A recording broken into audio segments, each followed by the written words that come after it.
Even the life which is happening in your body is gift. Constantly you are showered. If you stand on this base, you can create wealth 10 times more. You can create infrastructure. See, if you start your life from the mood of not having, you will not create wealth, you will grab wealth. If you start your life feeling blessed, you will create wealth, you will not grab wealth. There's a big difference, understand? If you start your life with the feeling, I don't have, you will grab, you will never create. You will be waiting for the opportunities to grab. Sometimes people tell me, Swamiji, I am completely content. I tell them, oh, that's great. If you get a lottery, $1 billion, will you say you don't want? No, no, no. Then what do you mean by you are completely content? No. Move from contentment to fulfillment. Fulfillment is totally different from contentment. If you start with idea of not having, I don't have, you will only grab. You will wait to grab. If you start with the reality, I am showered. Still I am alive, my kidney is working, my liver is working, my brain is working at least once in a while. My heart is working.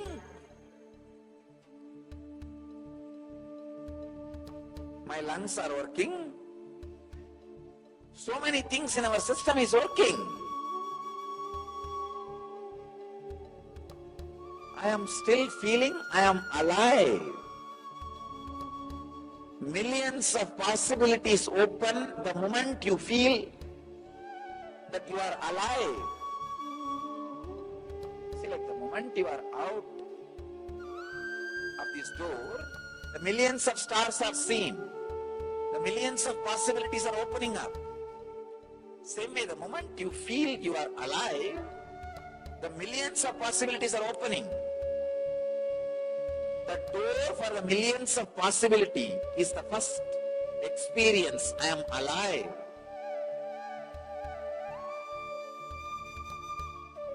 Why don't you recognize that and celebrate? Understand, just a few days before we celebrated my Enlightenment Day, I am telling you very directly, all that happened on the day, I wanted to put it in a very plain words to you. I just recognized I am alive, and I realized that I am alive opens thousands of possibility in the realms of mysticism, in the realms of life, in the realms of physical health, mental health, wealth, knowledge, enlightenment, relationships. In every realm which you feel is essence of life, are necessary for happy life, and finally being happy without anything, in all realms, I suddenly felt in each realm thousands of possibilities are opening for me because I am alive. All I did is I recognized I am alive, and I realized thousands of possibilities opening in front of me. Billions of possibilities are open in front of me, and I started celebrating, that's all. See, recognizing I am alive is Sat, truth. Recognizing billions of possibilities are there in front of me is Chit, consciousness. Celebrating, wow, is Ananda, that's all. Just I experienced Satchidananda, the glimpse of Satchidananda on the day. That's what I call enlightenment. I'm just decide. Today you will recognize you are alive. You are alive means what? Now. Millions of possibilities are opening in front of you. What million? Billion? What billion? Trillion? Possibilities are opening in front of you. You can be a good father or you can be a bad father. You can be a good brother or you can be a bad brother. You can be a good friend or you can be a bad friend. Or you can be healthy or you can be sick. But all are possibilities. Thousands of possibilities are open in front of you is enough reason to celebrate.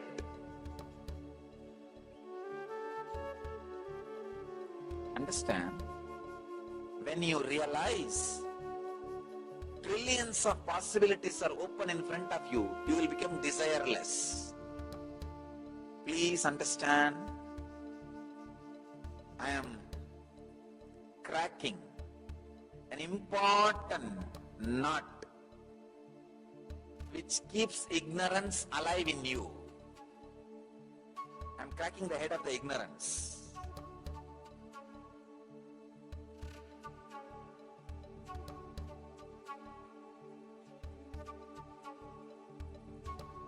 If you are aware, trillions of possibilities are in front of you, you will not have desire. You will experience anashayam, means that not only there is desirelessness, the possibilities of desires gets burnt. You may think, how can it? If there are billions of possibilities in front of me, naturally I'll be having so many desires to have this choice, that choice, that choice, that choice. No. When there is billions of possibilities in front of you, billions of choices in front of you, suddenly you feel like resting in choicelessness. The decision to rest in choicelessness, decision to relax in choicelessness happens when you see trillions of choices in front of you. When trillions of possibilities are in front of you, you just decide relaxing into choicelessness. You feel the ability to choose is more powerful, important, energetic, fulfilling than any choice you make. Please understand? The moment you start making choices, your freedom of being in choicelessness is getting restricted. The moment you choose, you will be choosing language. Now you are in a bondage of acting only in that language realm. Till you choose, you have a freedom of all languages. The moment you choose, you will take birth in India. Now you are bound by all the plus and minuses of this Indian society. Till you choose, you are beyond the plus and minuses of Indian society. Every choice you make takes away some part of being choiceless from you. So when there are trillions of choices in front of you, you suddenly decide, wow, being choiceless is the best thing. Being choiceless is the ultimate experience. The person who is being choiceless will be the infinite creator. Infinite creator, please understand. Try resting in choicelessness. You will see the amount of wealth you will create, attract around you without grabbing. Relax into the space of gratitude. You are showered with so much. Trillions of choices are there in front of you. When you realize trillions of choices are there in front of you, you just relax in choiceless awareness. I speak on this fracture.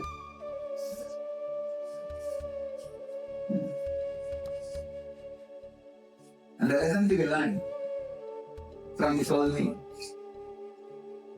The lesson I live it. And the lesson all of you can learn. First thing,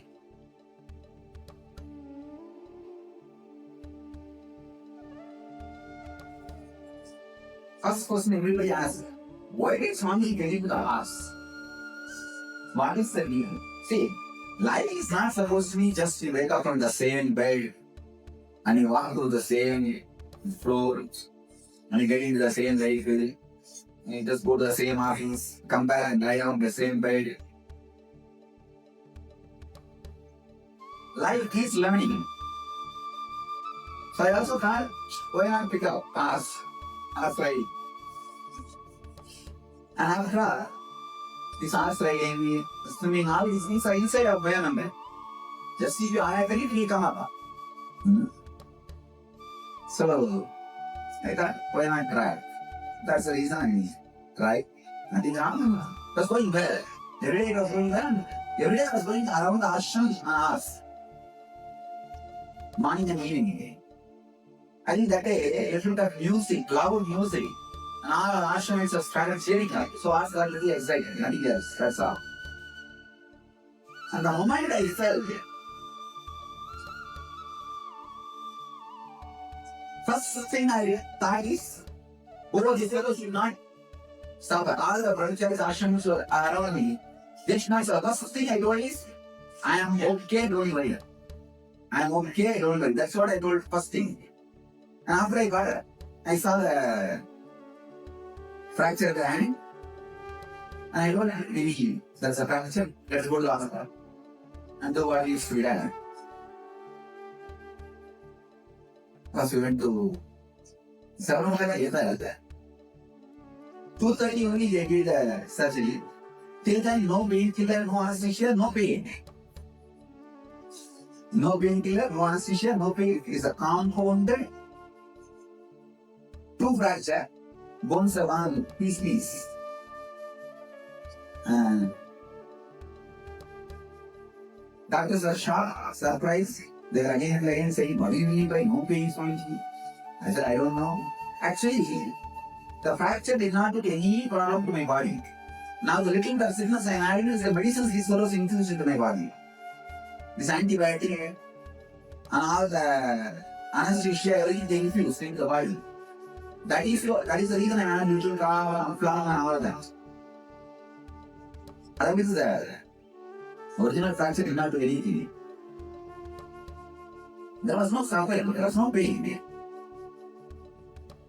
And fortunately, the moment I fell to NAS, that is also completely video recorded in the security camera.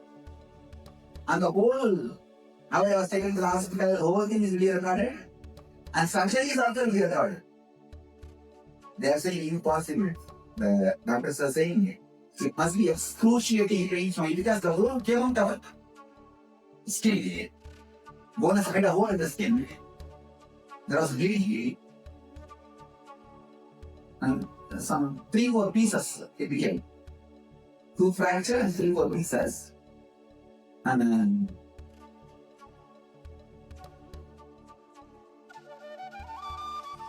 you may ask, why no pain? See, there was no suffering. I did not look back to think, why did I get into the house? I did not look back. I could have just avoided getting into the house. As the brahmacharis could avoid the music. See, time is short. Whatever is happening is a Kalavera, Guru. Kalavera is Guru. Time is short. Time is short should not be looked with the white. You should not look at the time short with the postmortem moon. I did not agree. This is the way life is, the sound. Either look at the time with a deep, complete acceptance or with gratitude. I know it's magnetic. Hey, fortunately, there was no injury on the head. There was no injury on the back. Usually, as people tell you, half of the ass, they have injury only on the head. They break all of them. Nothing of the injuries happened. So I looked at Kalavera, only the guy. Kalavera is Guru. His life is Guru. Do not look at life with a postmodern mood. I couldn't thought, oh, this fellows will avoid the music, this fellows will avoid the shouting, cheering out. I will avoid getting into the ass. What is it mean for people to learn the ass on this age? Horse riding. Who has to learn the horse riding? Thousands of ways you can ask why towards the light. But why towards the light? Always it is suffering. Why and easy and goals. All three bring suffering.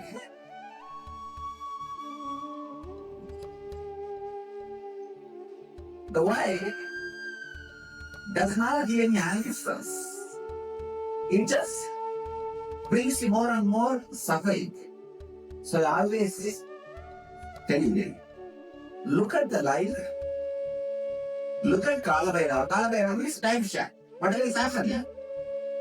Look at life. Either we complete acceptance or deep gratitude. That's all. Then there will not be any suffering. So the lesson we need to learn from this whole thing. My prasadam to you. See, this is a great experience for me. So I can give you the prasadam of this experience. Is never go to life. Kalbhaiva, Guru. All this way around the same. See, life only teaches you. Guru only teaches you. When the life is intensely teaching you, this Guru. Life or Kalbhaiva or Guru. Never go with the Kalbhaiva or Guru. With the mood of the why. Always go with the total acceptance or the extraordinary gratitude.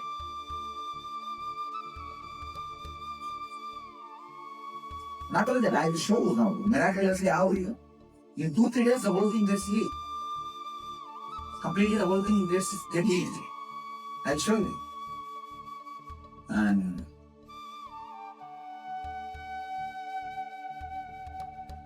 the whole healing miraculously happening also does no suffering. No suffering, no pain. So learn this one lesson.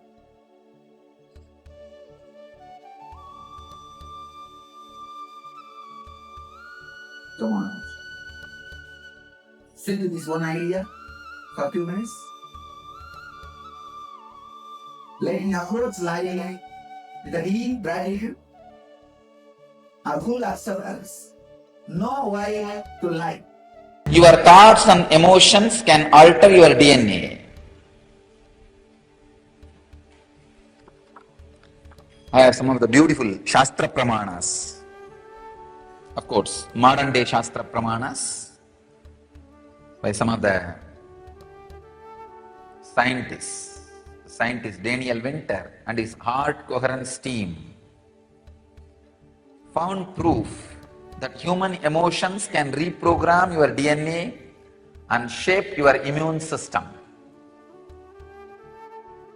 The next research, the scientist and researcher Greg Braden gives evidences on how emotions change our DNA.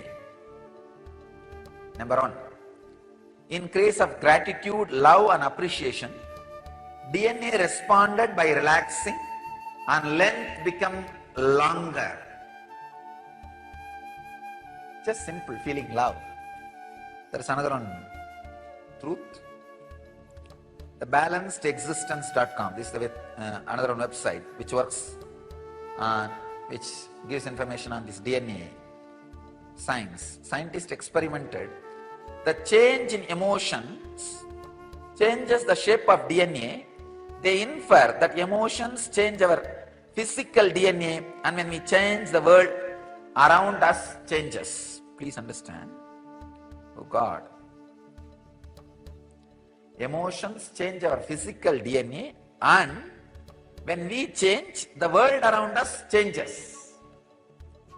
Again, I always tell people, be blissful, wealth will be attracted towards you. You will attract all the right things, right situations, and right happenings. The world around you will change. The scientists are saying the same thing in different words. Understand?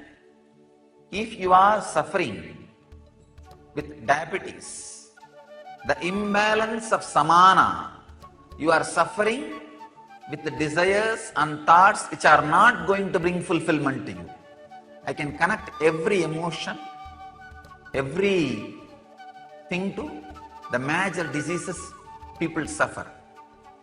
The fear is responsible for blood pressure. Constant fear raises the blood pressure. If your survival instinct is constantly challenged, blood pressure goes up. If you are constantly suffering with the desire which makes you tired, agamya, the ideas which makes you tired, agamya, you will, the diabetes, blood sugar starts. If you are constantly suffering with the shrinking idea, please understand, shrinking means guilt. Guilt is shrinking. Shrinking ideas are responsible for arthritis. If you are suffering with the memories of physical, mental, emotional pain, that is directly responsible for your relationships, unable to expand your life, and the identity you feel. Please understand, some emotional pain, if it is carried strongly in your system, you will stop expanding. But honesty is only one ingredient for authenticity. It is not authenticity by itself. Please understand. Honesty is only one ingredient for authenticity. Authenticity is something more than honesty. I'll give you the difference between honesty and authenticity. For example, if you are angry with somebody, you will express directly to that person, I am angry with you. It is honesty, but that is not authenticity. Authenticity means really two beings may understand each other where even the anger will not happen. Please understand, there is a difference between honesty and authenticity. Honesty is socially good quality. Authenticity is spiritual quality. It is not social good quality. Honesty is only the first step, initial step. Authenticity is the spiritual quality. Authenticity means living the spiritual truths authentically. See, a husband lying to the wife, neither there is honesty nor authenticity. Husband telling truth to the wife that he is a womanizer is honesty, but not authenticity. Husband living just as a husband is authenticity. So each person's role, if he or she is completely living, it is authentic. When he is failing and revealing the failure to the other person, it is honesty. Revealing the failure is not living successfully. Understand? Revealing the failure is revealing the failure. It is honest, no doubt, but not authentic. You may be keeping your balance sheet proper with a country, nation. Are you keeping your balance sheet proper with the cosmos, with the universe? What is the meaning of the word keeping the balance sheet in tune with the cosmos?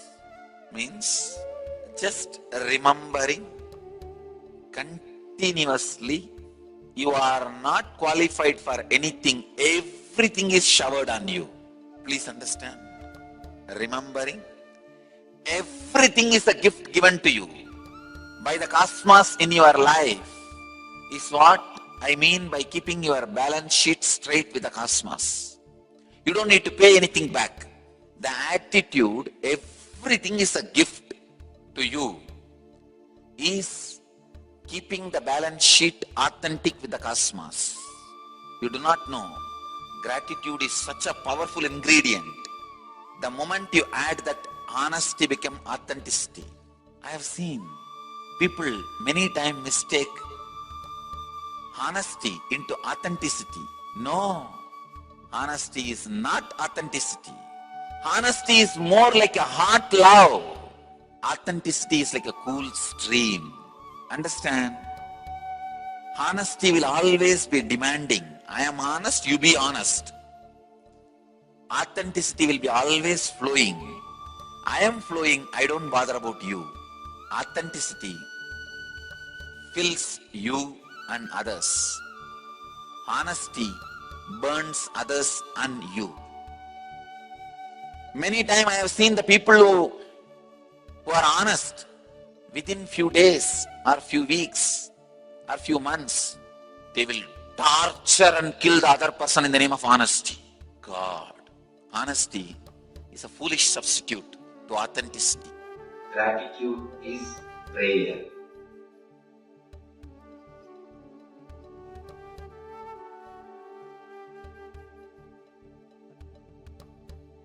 Generally, our religious life starts in prayer, ends in gratitude. Prayer has got different dimensions.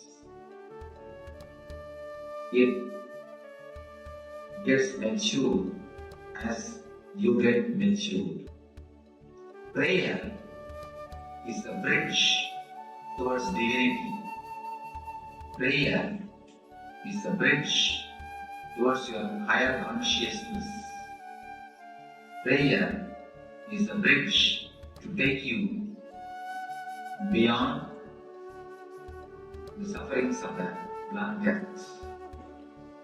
Prayer is the technique, is the method to lead you to superconscious state.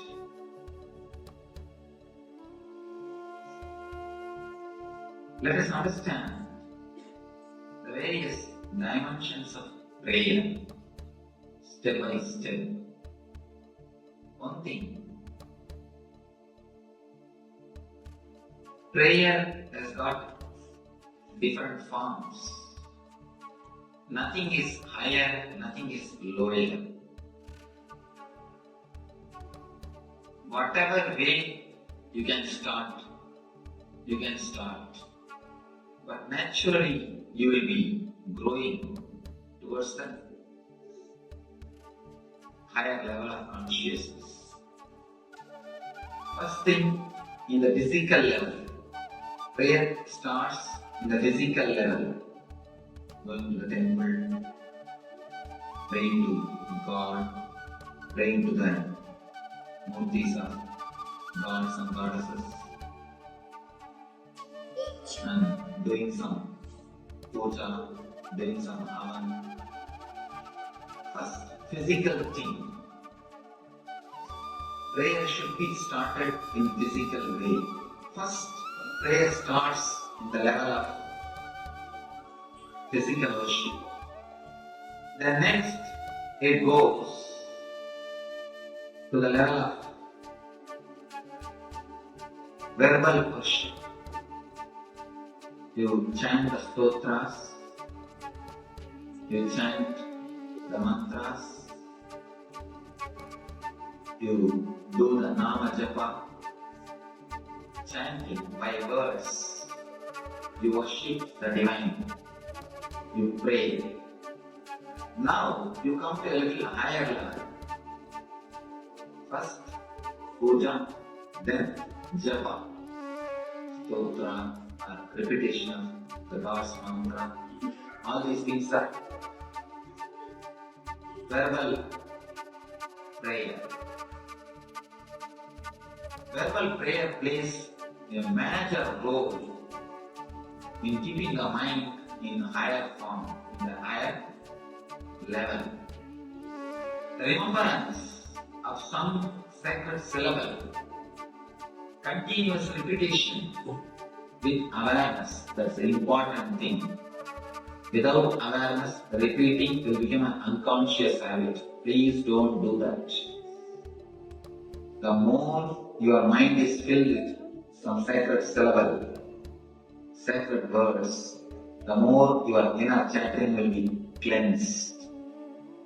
Your inner chattering has almost become like a junk. So much of unnecessary things you throw into it. So much of repression and suppression. So much of anger and violence you suppress inside your being. Where will all that go? It will go and disturb your inner chattering. Your inner chattering is made out of the stuff which you suppress inside. If you suppress too much of violence, if you suppress too much of sex, if you suppress too much of anger, those things only will come out in your inner chattering unconsciously. All your inner chattering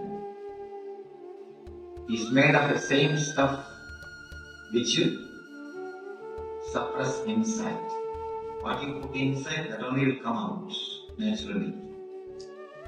If you put mantras inside, the sacred syllables inside, the divine words inside, the stotras inside, put words inside, you will see you are radiating the same beautiful words, same beautiful feeling, same beautiful bliss.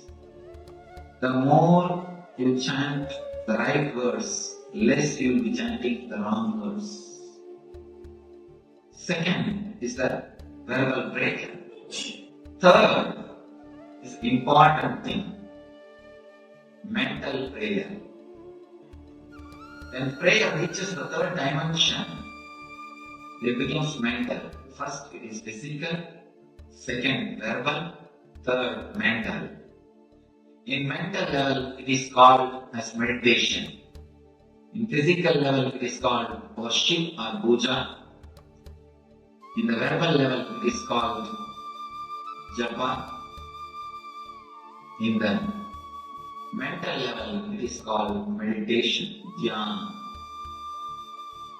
When you reach this level, neither your body needs to be involved, nor your inner chattering needs to be involved.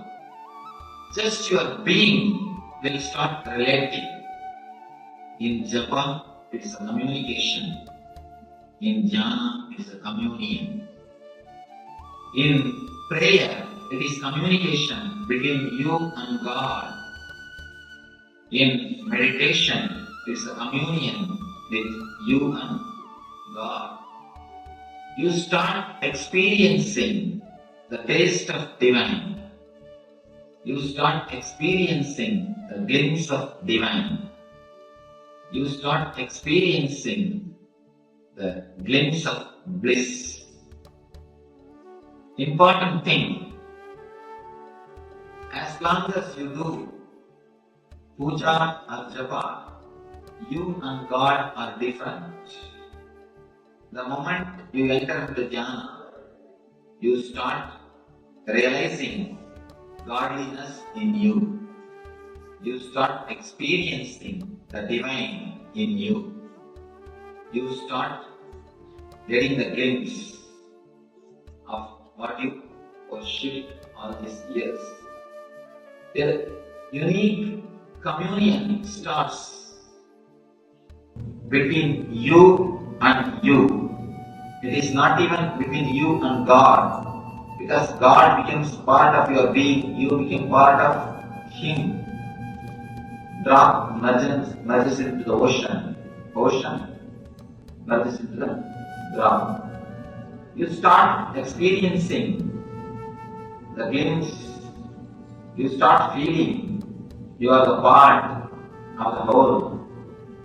The Advaitic experience, Advaitic means non-dualistic.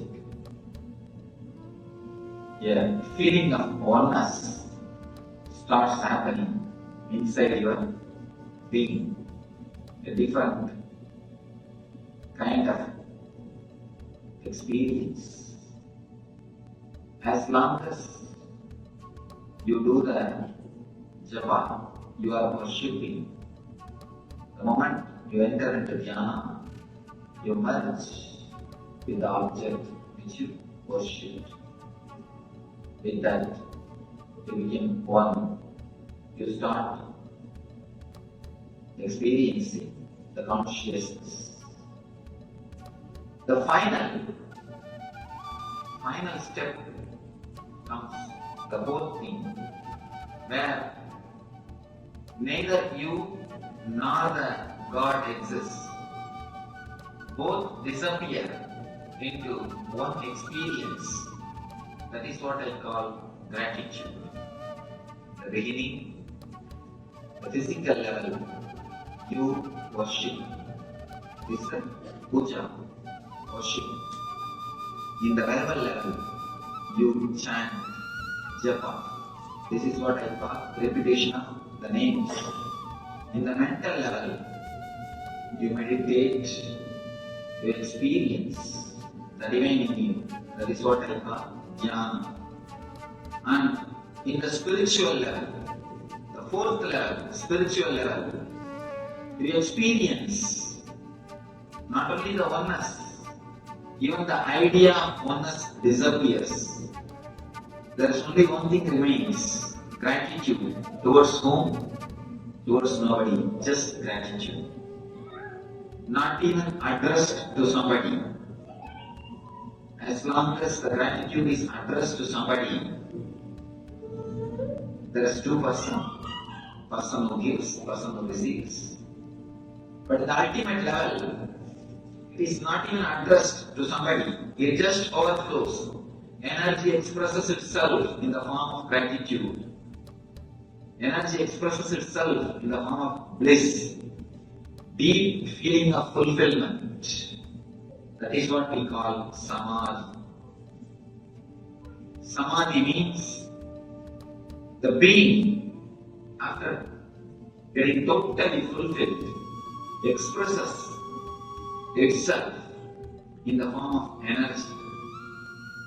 There is nobody who expresses, and there is nobody who receives.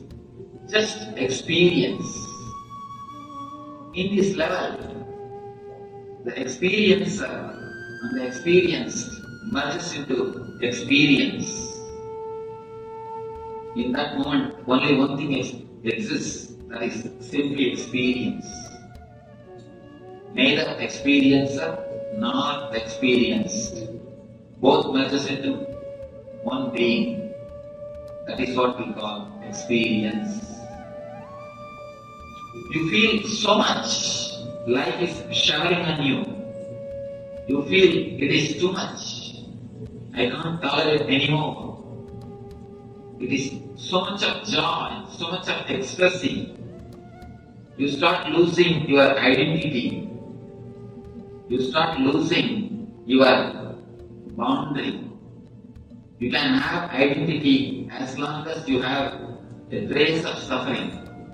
The moment suffering disappears, you lose your boundary. Understand? An important thing you need to understand. You can have ego only if you have suffering. Your ego cannot exist without suffering. Suffering is the root for your ego. It's an important thing you need to understand. We always think the other way. Ego is disturbed by suffering. No. Ego is enriched by suffering. important thing. If your suffering is less, your ego is less. You feel you are too small, so you increase your suffering. You increase your suffering so that you can feel you are somebody. When ego disappears, you will be merged inside the bliss. When you merge inside the bliss, ego disappears. When you go really deep into your being, when you become one with the existence, when you experience, only gratitude flows, only grateful feeling overflows. It is just gratitude. That's a beautiful meditation, Sufism. They say the only way to relate with God is gratitude. Because with gratitude, you start experiencing Him. With prayer, you only start relating with Him. With gratitude, you start experiencing Him. The deeper level of your being, your spiritual layer, start experiencing with gratitude. Understand few things. How many things you have showered in your life? How much God has showered? But we never look into the things which is showered on us. We always look, what next? When you really live with a deep sensitivity, with understanding, without taking things for granted, you will experience a new space in your being, and you will experience deep joy in your being. You will experience different gratitude towards the whole life, towards persons, towards situations, ultimately towards the whole existence. Gratitude is the ultimate prayer. Gratitude is the greatest attitude. Gratitude is the greatest attitude which you can have towards human beings, towards life, towards persons, towards situations. So gratitude is the greatest attitude towards God. Gratitude is the ultimate prayer. We relate the worship through the idol, not the idol. Understand? When you see the deity, idol is not remembered. If you remember the idol, the deity is not remembered. When you see a stone elephant, you will not see the material. You see it as a material, you can't see it as an elephant. An artist will see that as an elephant, but will not see it as a material. If there is a stone, if there is a wooden elephant, the elephant carved out of wood, a person who is involved with the wood business, if he sees, he will say, oh, sandalwood, wonderful wood, high cost, this must be the cost. He will be talking about the wood. He can never see the elephant. If an artist, if he sees, he will see, oh, beautiful sculpture, beautiful carving, elephant, amazing. He will not see the elephant. He will not see the wood. So if the moment you see the wood, you will not see elephant. The moment you see the elephant, you will not see the wood. It cannot happen in the same moment. It can happen only in the next moments. Even if you see wood, elephant, wood, one moment you can see only as elephant. Only in the next moment you can see it as a wood. The next moment you can see it as an elephant. When you see this as a God, you will not see it as a world. When you see this as a world, you will not see it as a God. If you see this whole cosmos as a world, giving you fear and greed, you can't see this as a God. If you see this whole thing as a God, you can't see this as a world. There won't be any fear and greed. See, the whole thing happened in Ramakrishna's life.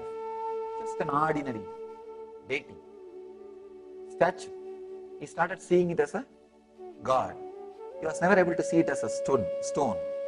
for a statue. And it might have started in a very raw level, but slowly, just because of his very intensity, the whole thing became alive and led him to ultimate enlightenment, removing all the obstacles, guiding itself. He says, when he goes and talks to the Devi, she says, just to teach you the Jivan Mukti, Nirvikalpa Samadhi, I brought him here, go and learn. Then he comes back and says, he is telling me to drop you. He is telling me to kill you, destroy you. She says, yes, do it. Please understand, in India, villages, I always tell this one example, Indian villages, they burn the dead bodies. They will use a big stick, big bamboo to burn the body. Once the whole body is burned, they will throw that stick also in the same fire, and that also will be burned. Same way, use master's form or God's form to burn the attachment with all other forms.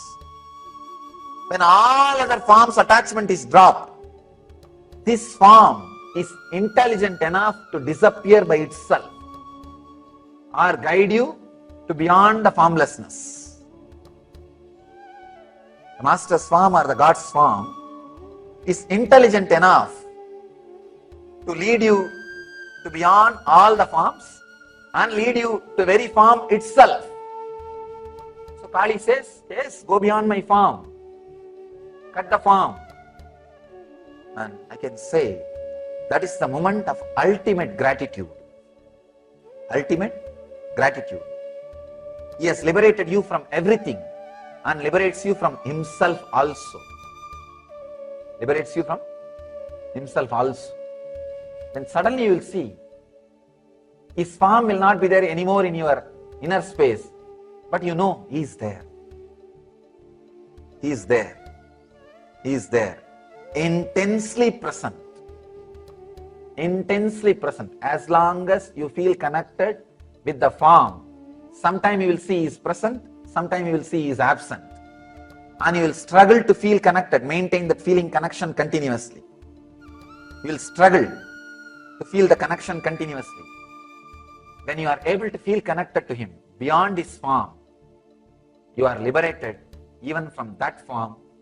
You will see suddenly his presence is there intensely, continuously, and guiding you, radiating. This Thanksgiving is one of the wonderful things I learned from the West. Understand? I am very open and honest. Whatever is said and done, somehow the Thanksgiving idea was not there. The very idea did not get engraved so much in India. Only in the West, especially this function, this Thanksgiving function, I saw so much of importance and respect is given to it. And I understood, yes, there are some wonderful things we need to learn. In India, maybe there during Deepavali or something, but not keeping this as a main base or backbone structure. So this was one of the great things, at least I learned from this country, from this tradition. And not only that, even verbally thanking is given so much of importance in this culture, which is needed. The Vedic tradition, the thanking or the gratitude, it has become more a spiritual quality. It was never a social quality. It was there, but more or less a spiritual quality. But here I saw it's vibrant, alive in every day-to-day life. It is a social quality which we need to really learn and imbibe. Maybe I can say this is a kind of a constant meditation, every day meditation, whenever you say the word thank you, that's like an everyday meditation. Reminding yourself how the gratitude becomes a spiritual practice. Today,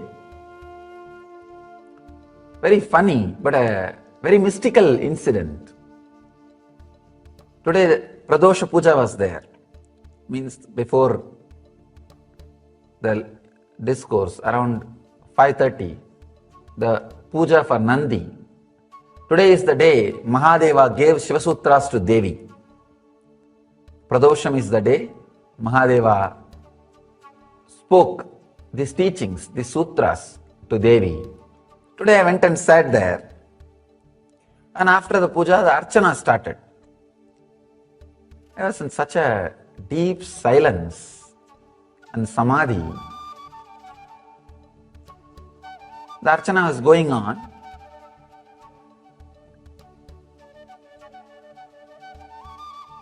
Slowly, I saw behind me, the group which was sitting, one or two people were little uncomfortable, not settling down. Of course, I did not see physically, but because I was in samadhi, I can see very clearly what is going on in the minds, like a worms moving. I saw few minds little unsettled, little irritated. I was thinking, this presence, anybody will fall in tune so beautifully, so wonderfully. What is the problem? I saw few guys are not able to, were a little agitated because that brahmachari was chanting the mantra. He chanted the name Nithyananda also, along with the mantra. These few, one or two brains doesn't understand the Rudra, in the traditional Rudram itself there is a word Nithyananda. It's a name of Shiva. It's name of Mahadeva. And I was just seeing. And another one funny thing is, I did not even remember or listen, it is my name, because I was in such a deep samadhi. Never feel, that's my name. And there are few intelligent guys, maybe who had the click or initiation, who had that gratitude or the love. I saw the more they heard that word, they were able to feel more and more connected, because, understand, the experience with the master will intensify your true devotion. Usually, master is used like an object to create devotion in you. Many of our disciples come and tell me, Swamiji, only after I felt connected to you, only now I feel connected to all the puja, rituals, tradition and everything. Till then I never had connection with all those things. All those things people used to do, I go there like a ritual. Only now it makes sense so much. It makes meaning. Master is like a window or a door. Feeling connected to him or grateful to him will open a new door of being grateful to everything. Feeling connected to everything. Few people who had that click, I saw very beautifully they were able to settle. And the few people, and even those few, it is not that they never know or never had any blessing or never had any benefits from the master. They had. But that gratitude, the thanking attitude has not started. If that starts, you will stop judging. Thanking is one of the very powerful quality. In our first meditation technique, the first meditation program, the 7th technique, the quality to open the Sahasrara chakra, the ultimate chakra, is gratitude. In gratitude, you will stop judging and fall in tune more and more and more. I saw today beautifully the power of thanksgiving, consciously. Power of thanksgiving. That those few guys, they also do not know traditionally the Nithyananda is one more name of Shiva. If you chant the Rudram, the original Rudram, from the Varanasi edition, there will be a name Nithyananda And I saw the person, both of them do not know. Person who got agitated and person who did not, who felt connected. Both of them do not know traditionally it is the name of Shiva, so it is getting chanted. And the person who did not get agitated, he had some gratitude. Because of that, that name only connected him more and more. The person who did not have, because of that one word, one agitation, he was not able to connect to the whole ritual. The whole ritual. I just smiled and I understood the whole thing. I smiled and turned to the priest and said, "Stop chanting." He stopped. He just chanted only a few times, then he stopped. If you attended the puja, you would have seen why suddenly Swamiji stopped the recital of his name. That was the reason. Understand, whenever the one simple quality of gratitude, if it starts, gratitude is like a small fire which can burn all your karmas. All the karmas. Anything which you carry on, which you brought, which you are accumulating, anything can be burnt. A simple remembrance of gratitude, not only to the Master, to every being, to everything. It brings so much of sensitivity. It brings so much of love and so much of settled feeling, so much of connected feeling. It can just move. I saw the person who was agitated a little bit, whose mind was complicated. His mental thought, the structure was, why should his name being chanted? And he doesn't understand. The person whose name is chanted, he doesn't even remember it is his name. It is his name. Somebody asked me in the discourse, why should you be there and we should be here? I told him very beautifully, actually understanding these few ideas will really give you the deep insights about Thanksgiving, where we miss and what we miss. I told him, because I am nobody, I am here. Because you are somebody, you are there. Understand that if you are somebody, even if you are made to sit here, you will think, I think for my qualification, it should be little better. Wherever you go, whatever way you are respected, you will feel that something more has to be done, should have been done. If you are nobody, whether you are respected or not, you will never bother. You will be in such easiness, comfort. There will never be a disturbance. Person who has become nobody, wherever he is, he will be comfortable. Person who has become somebody, wherever he is, he will have some complications, some misunderstanding.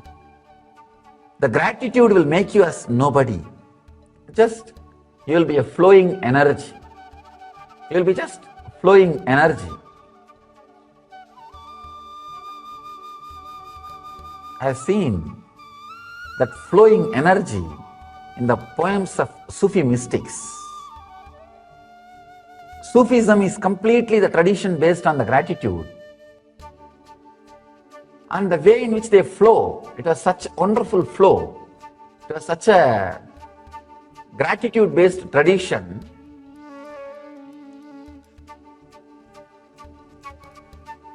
It does not take any training at all to have the divine experience through Sufism. With all other tradition, to have divine experience, the mindless, the experience beyond mind, it takes quite a lot of time. First understanding, then sadhana, austerity and all those things. With Sufism, it doesn't take time. Straight away it happens, because every step, every teaching is directed towards thanking, gratitude. So, understand this one great quality. It can really transport you to different plane. What is the reason we do puja at the Guru's feet? Why do people want to touch the Guru's feet? It's the ancient tradition. In the Vedic tradition, when you are showered so much by Guru with his knowledge, experience, love, blessings, everything, when you are showered by him,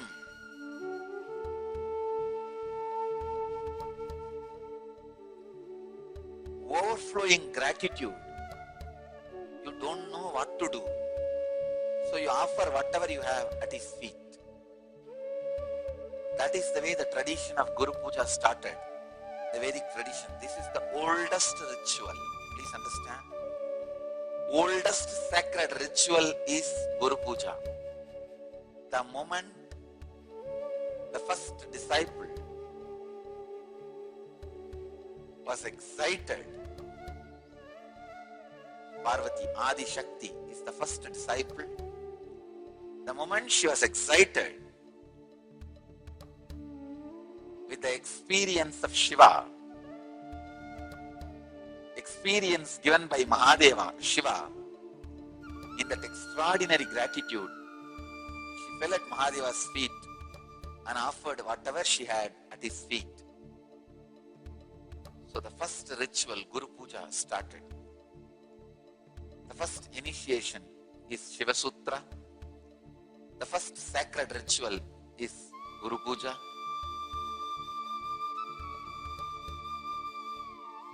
First stotra is Guru Gita.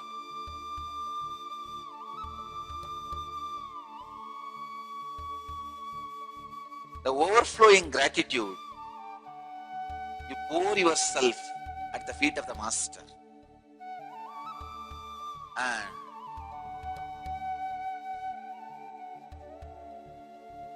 same way, touching Guru's feet, touching Guru's feet also,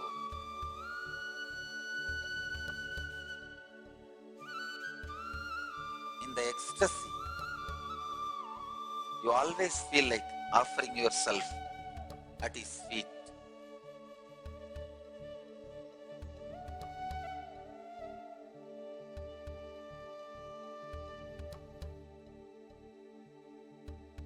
There is no logical reason for why Guru Puja is done, why people touch Guru's feet.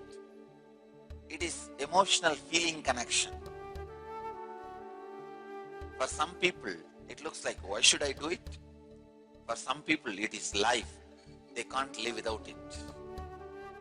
I know, for millions of my disciples, morning satsang is much more important than eating food. This is bliss dose. Morning sitting in the Pada Puja or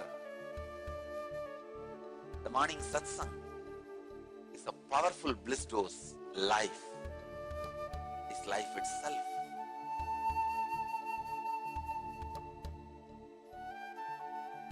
So please understand, it is the individual's emotion. I also wanted to tell you one more thing. Do all this only if you feel intensely connected to it, not otherwise.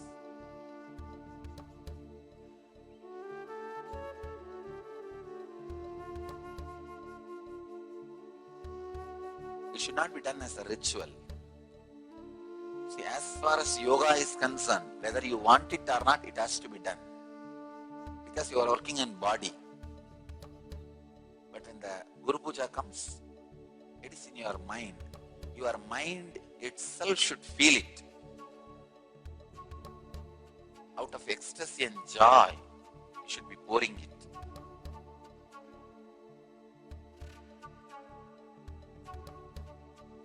So there is no logical reason. What is the reason we do pujas at Guru's feet?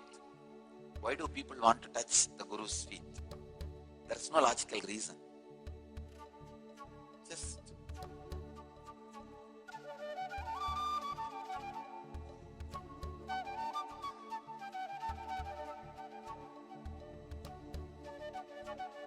that's the way it is. That's all.